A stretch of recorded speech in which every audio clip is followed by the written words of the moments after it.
જયતિ મહાપ્રભુ શ્રી સહજાનંદ સુખરૂપ ભક્તિ ધર્મ સુત શ્રી હરિ સમરું સદાયનુપ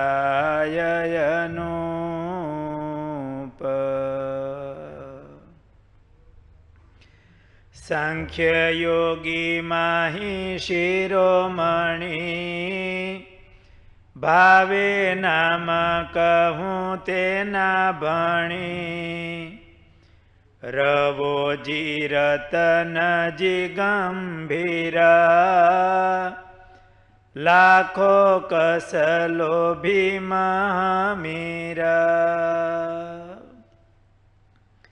સદગુરુ નિષ્કુળાનંદ સ્વામી ભક્ત ચિંતામણીમાં સાંખ્યયોગી પાર્ષદોના નામ લખતા રવોજી રતનજી ગંભીર રવોજી ભગતનું નામ લખ્યું. આ રવોજી ભગત એ દંઢાવ્ય દેશમાં, એટલે ઉત્તર ગુજરાત એ દંઢાવ્ય દેશ આવે. એ દંઢાવ્ય દેશમાં માથાસુલ ગામ છે અને આ માથાસુલ ગામના રહેનારા દરબાર રવાજી હતા. એ ગરાસિયા ક્ષત્રિય હતા. મહારાજના એ પાર્ષદ હતા. બધું ત્યાગ કરીને મહારાજની સેવામાં રહેલા હતા.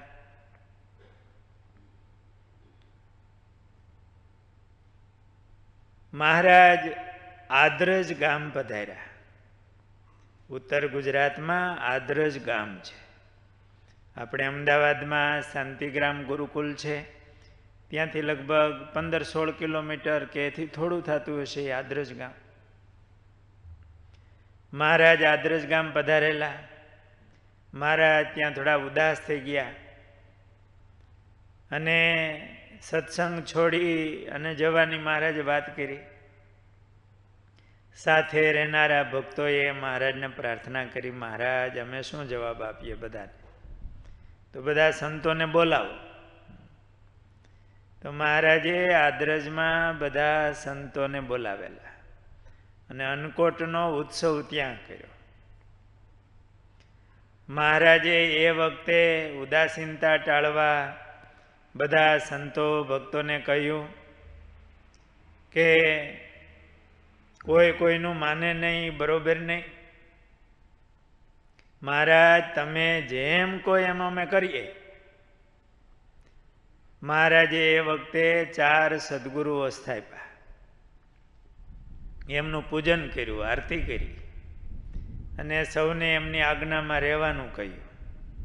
મહારાજે અન્નકોટનો ઉત્સવ કર્યો.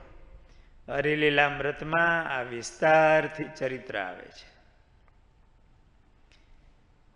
એ વખતે મહારાજે અન્નકોટના દિવસની રાત ત્યાં રહીને સવારમાં શ્રી હરિ ચાલ્યા. હરિચરિત્રામૃત સાગરમાં આ કથા આવે છે. પછી શ્રીહરિએ મુક્તાનંદ સ્વામીને ઘણા હેતથી એક સુંદર બળદગાડી બળદ સાથે બેસવા માટે આપી. મહારાજે સદગુરુ કર્યા હતા એટલે સ્વામીને બળદ સાથે એક ગાડી બેસવા માટે આપી. ત્યારે આ બધો યુગ નહોતો વાહનનો, કાં ઘોડા હોય કાં બળદગાડું હોય. તો મહારાજે સ્વામીને એક ગાડી અપાવી બળદ સાથે. અત્યારે જેમ ગાડી હોય અટાણના સમય પ્રમાણે એમ. અને આ રવાજી નામના પાર્ષદ, એ રવાજી નામે એક દરબાર ઘણા સરસ બુદ્ધિમાન પાર્ષદ હતા. સારા પાર્ષદ, બુદ્ધિવાળા અને ભક્તિભાવવાળા. મહારાજ પોતાની બેળાઈ પાર્ષદ હતા. મહારાજે એમને આજ્ઞા કરી કે હવે તમારે મુક્તાનંદ સ્વામીની ભેળું રહેવાનું, એમની સેવામાં, સ્વામીની રક્ષામાં આ પાર્ષદ રાખ્યા રવોજી ભગત.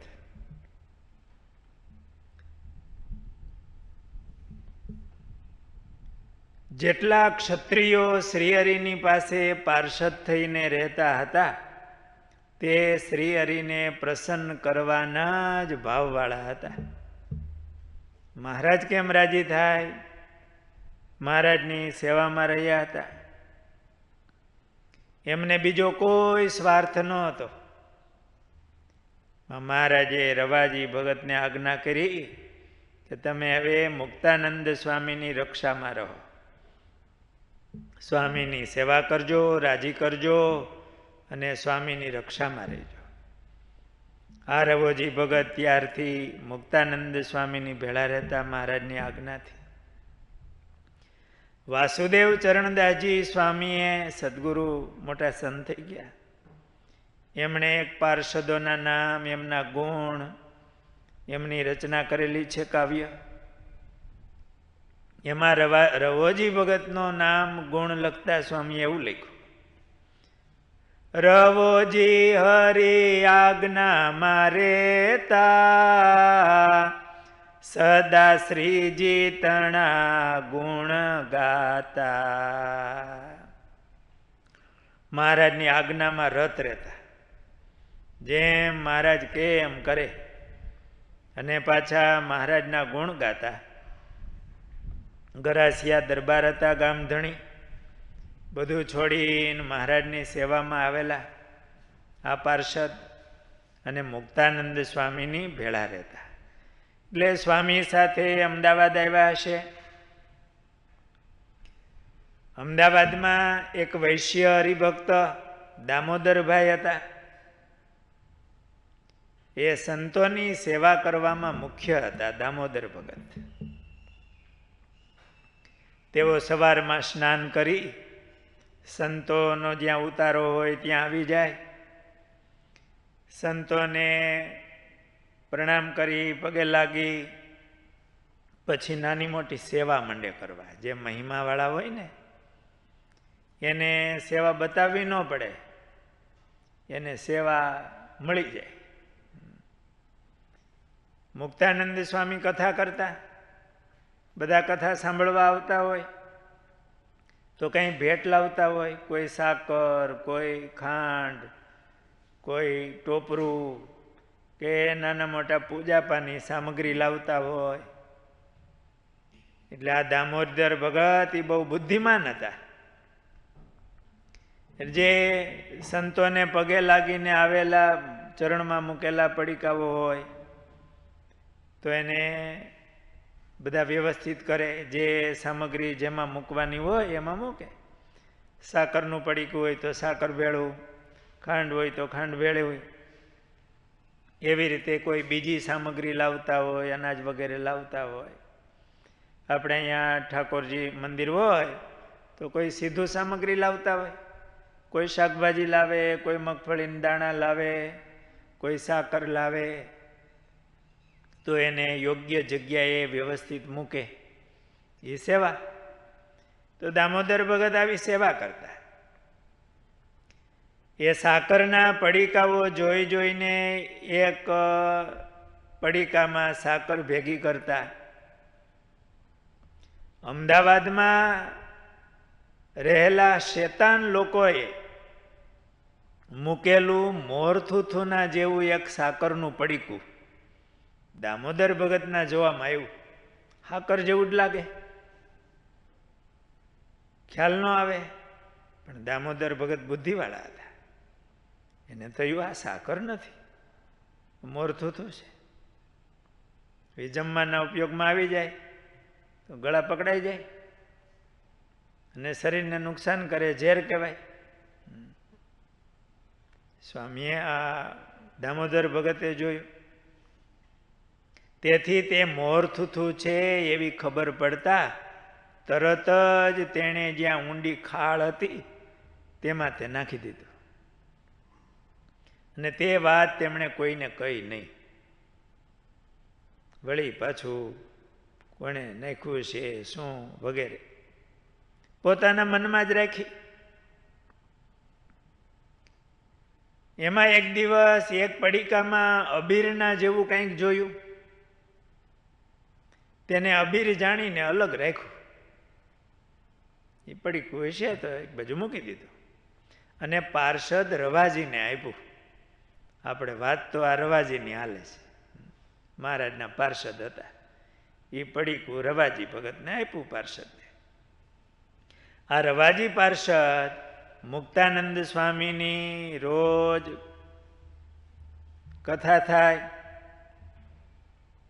ત્યારે પૂજા કરવા માટે ચંદન ઘસીને ઉતારતા.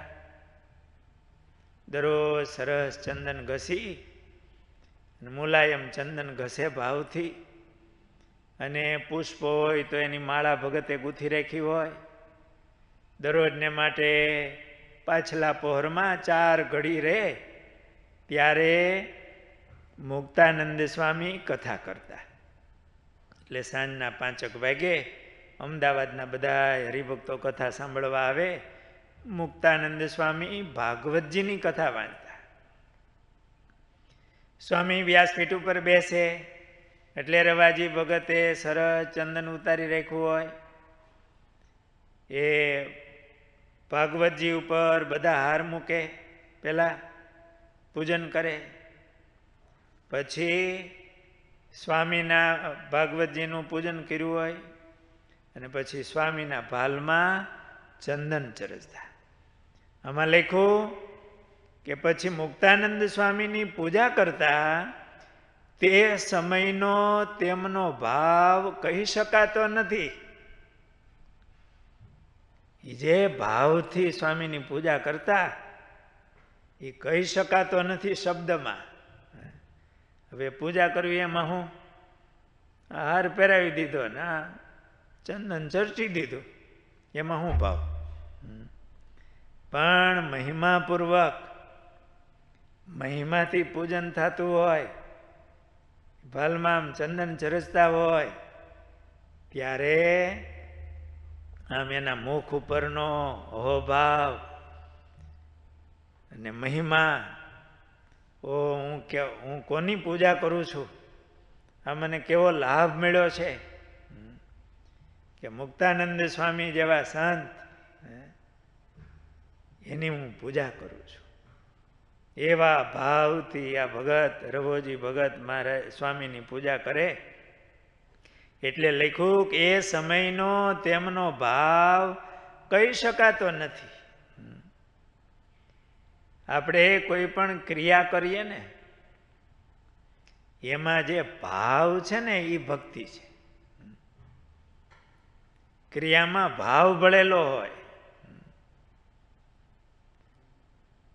નાની મોટી સેવા કરતા હોય એમાં અહોભાવ. આપણા પાર્ષદ નારાયણ ભગત હતા ને, એ એવા ભાવથી બધી સેવા કરતા. એ વાળતા હોય ને તો એમ ઓહો થાતું થાતું વાળતા હોય. સંતોના ઠાકોરજીના તરભણું ગ્લાસ હોય એ ઉટકવા જતા હોય, મોટી ઉંમર, પણ એ આમ એટલા હરખથી જાણે આમ કંઈક લાખો રૂપિયાનો ખજાનો મળી ગયો હોય અને આમ હરખ હોય એવા ભાવથી એમ તરભણું ગ્લાસ ઉટકવા જતા હોય. ઉટકીને પાછા એને લૂઈ નાખે, પાણી એમાં પાછું જોઈતું રહે તો એમાં જરાક ડાગો પડે, તરભણામાં પેલું રહે. એ કપડું પાછું એવું હોય, એને ઉટકી લૂઈ પાછી આમ હરખાતા હરખાતા આવી એ જગ્યાએ પાછા મૂકી દે જ્યાં હોય ત્યાં. એ ધોતિયા હુકવતા હોય, સંતોના ધોતિયા હંકેલતા હોય, તો એને આમ આમ ક્યાંય હરખમાં તો ન હોય એમ. તો એ ક્રિયામાં જે ભાવ છે ને એ ભક્તિ છે. કે હું આ ભગવાન એને યાદ આવતા હોય, ભગવાનનો મહિમા યાદ આવતો હોય કે આ ભગવાનની સેવા છે. એની સેવાની પ્રાપ્તિનો એને આનંદ ભાઈ. એમાં રવાજી ભગત એવા હતા કે મુક્તાનંદ સ્વામીની પૂજા કરે તે સમયનો તેમનો ભાવ કહી શકાતો નથી. એવા ભાવથી એ પૂજા કરતા. એટલે સ્વામી દરરોજ એવી કથા કરતા.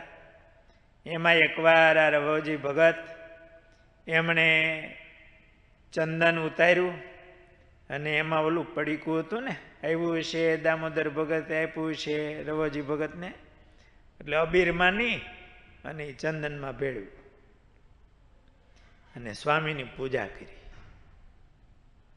તો બાલમાં જેવી અર્ચા કરીને મુક્તાનંદ સ્વામીને એટલે તુરત બળતરાયેલી. એટલે મુક્તાનંદ સ્વામીએ તો વ્યાસપીઠ ઉપર બેઠા હતા. તુરત ભીનું કપડું મંગાવી અને પરબારું લોહી નાખ્યું. આ રવોજી ભગતને પણ આંગળીમાં બળતરાયેલી. પણ મુક્તાનંદ સ્વામીએ તો પછી તરત જ મુક્તાનંદ સ્વામીએ ભીના રૂમાલથી ચંદનને લૂછી નાખ્યું. શરીરના જેટલા ભાગમાં ચંદન લાગ્યું હતું તેટલા ભાગમાં ચામડી લાલ થઈ ગઈ કપાળમાં. છતાં પોતે ગમે તેમ કરીને પણ કથા પૂરી કરી. 3 દેહથી પર થઈને, દેહના ભાવથી પર થઈ બળતરા તો થતી હતી બહુ, પણ વ્યાસપીઠ ઉપર બેઠા હતા. ભગવાનની ભાવથી એવી કથા કરતા હશે એટલે દેહના દુઃખની સામે જોયા વિના, બળતરાની સામે જોયા વિના સ્વામીએ કથા પૂરી કરી. જ્યારે આરતી અને ધૂન કરી રહ્યા અને બધા હરિભક્તો ઘેરે ગયા ત્યારે ભણનારા સંતો દીવો કરીને બેઠા હતા. સાંજની કથા થતી, અંધારું થયું હોય, આરતી થઈ પછી બધા હરિભક્તો ગયા. સંતો બધા ગોળ બેસી, બધા ફરતા ગોળાકાર બેસી વચ્ચે દીવો કરે. એક એક સાધુ દીવો કરે તો એરડિયું જાજુ બળે તેલ, એટલે વચ્ચે દીવો કર્યો હોય ને ભણનારા ફરતા બેસી જાય. મુક્તાનંદ સ્વામીને મહારાજે આજ્ઞા કરેલી ભણનારા સંતો સાથે સ્વામી ત્યાં અમદાવાદમાં હતા, કથા થતી. ભણનારા સંતો સમય મળે એટલે તુરત ભણવા બેસી જાય. મહારાજની આજ્ઞા હતી. મહારાજને રાજી કરવા માટે મહેનત કરતા હોય. દીવો કરીને ફરતા સંતો વાંચતા હશે. ત્યારે મુક્તાનંદ સ્વામી ત્યાં આવીને સંતોની વચ્ચે બેઠા. પછી રવાજીને બોલાવીને તેમને પૂછ્યું કે આજ ચંદનમાં કંઈક આવી ગયું લાગે છે, તેનાથી શરીરમાં ઘણી ખંજવાળ આવે છે અને તેની ઘણી બળતરા થવા લાગી છે. રૂમાલ પલાળીને તરત જ ચંદન લૂછી નાખ્યું ત્યારે જ કથા થઈ શકી, પરંતુ હજુ સુધી ચામડી લાલની લાલ રહી છે અને અંદરના ભાગમાં બળતરા થાય છે. પછી રવાજીએ કીધું, સ્વામી, ચંદનમાં અબીર નાખ્યું છે.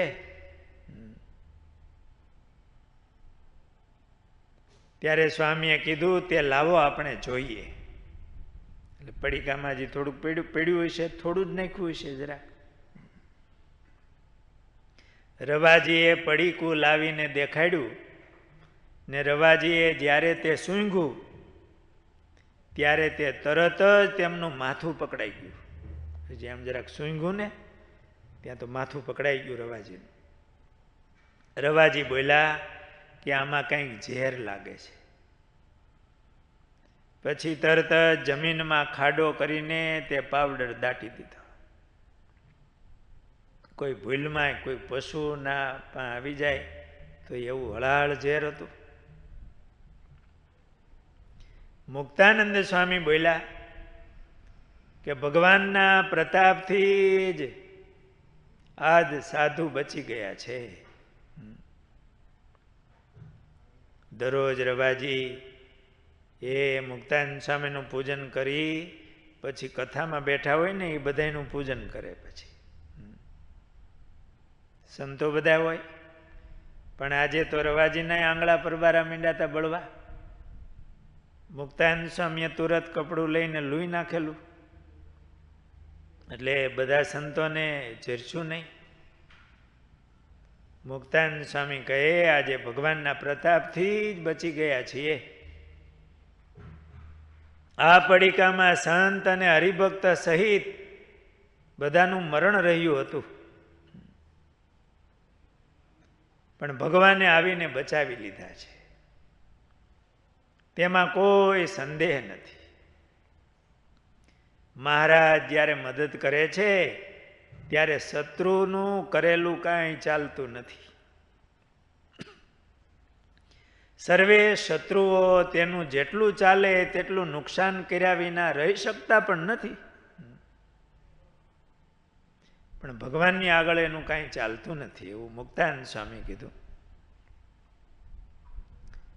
આસુરી ભાવવાળા જે આસુરી જીવો છે તે ક્યારેય અનિષ્ટ કર્યા સિવાય રહેતા નથી.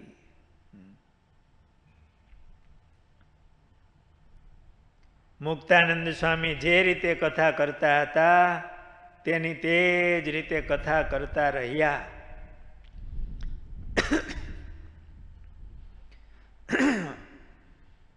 કેવો આસુરી ભાવ છે. કથા સાંભળવા જ આવતા હશે ને, પણ મુક્તાનંદ સ્વામી જેવા સાધુ સ્વામી એવી ભગવાનની કથા કરે એ આ આસુરી લોકોથી જોવાનું નહીં.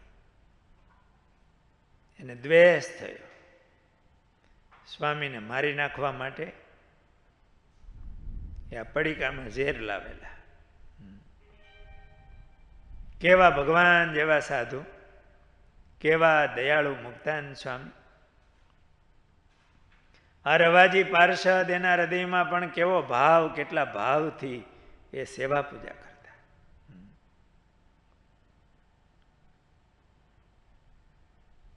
ઘણી વાર આસુરી ભાવ જીવનું બહુ ભૂંડું કરે. આપણા સંપ્રદાયમાં એક બહુ મોટા સાધુ હતા, એ મુક્તાનંદ સ્વામી જેવા જ ગુણવાળા હતા. એ સ્વામીના દર્શન કરેલા છે. અતિ ભાવ, સંતો ઉપર એટલો વાલ વરસાવે, હરિભક્તો ઉપર એટલો વાલ વરસાવે. એમની જુવાની ઉંમરમાં એ બહુ સરસ કથા કરતા, પુરાણી હતા. એવા ભાવથી ભગવાનની કથા કરતા.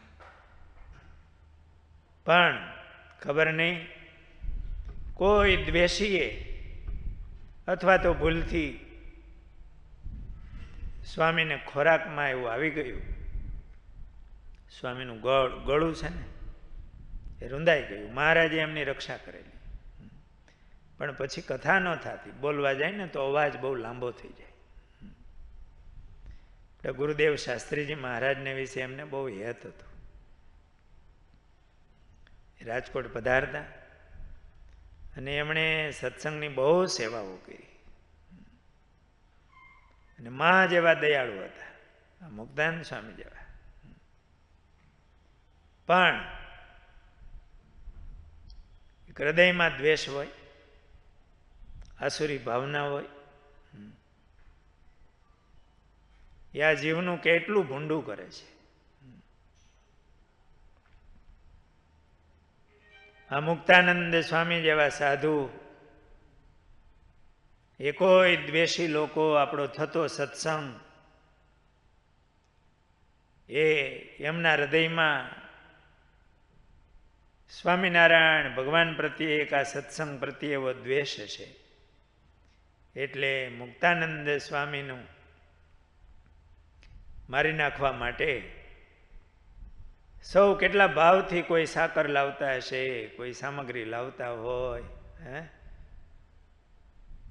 તેને બદલે આ દ્વેષી અસુર એના હૃદયમાં કેવો દ્વેષ હશે, તો આવું ઝેરનું પડીકું લાવ્યા. મહારાજે સ્વામીની રક્ષા કરી. મુક્તાનંદ સ્વામી કહે કે તો ભગવાને રક્ષા કરી, મહારાજે રક્ષા કરી છે, પણ એ ઝેરની અસર સ્વામીને કાયમ રહી. જ્યારે બહુ ગરમી થાય સ્વામી સહન ન કરી શકતા, એટલે પછી મહારાજે આજ્ઞા કરેલી કે સ્વામી તમારે ટોપી પહેરવી. એટલે મુક્તાનંદ સ્વામી એવી ટોપી પહેરતા મહારાજની આજ્ઞાથી.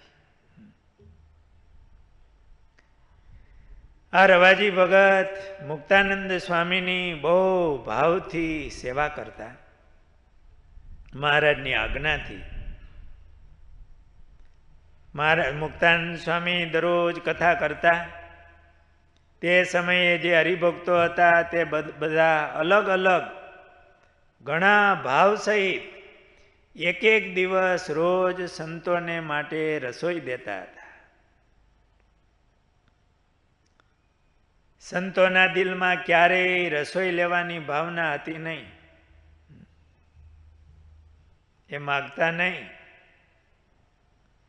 પણ મુક્તાનંદ સ્વામી આ સંતો એમની સેવા થઈ જાય તો આપણું સારું થાય એવા ભાવથી હરિભક્તો રસોઈ આપતા. અને ઠાકોરજીને થાળ થાય આવા પવિત્ર સંતો જમે અને હરિભક્તોના હૃદયમાં આનંદ થતો, તૃપ્તિ થતી, સેવા કર્યાનું એમને સુખ આવતું. આ રવોજી ભગત મુક્તાનંદ સ્વામી જ્યાં હોય ત્યાં સાથે હોય. મુક્તાનંદ સ્વામીની સાથે પછી અમદાવાદથી જેતલપુર પધારેલા એ પ્રસંગ એ આપણે આવતીકાલની કથામાં લેશું. સહજાનંદ સ્વામી મહારાજની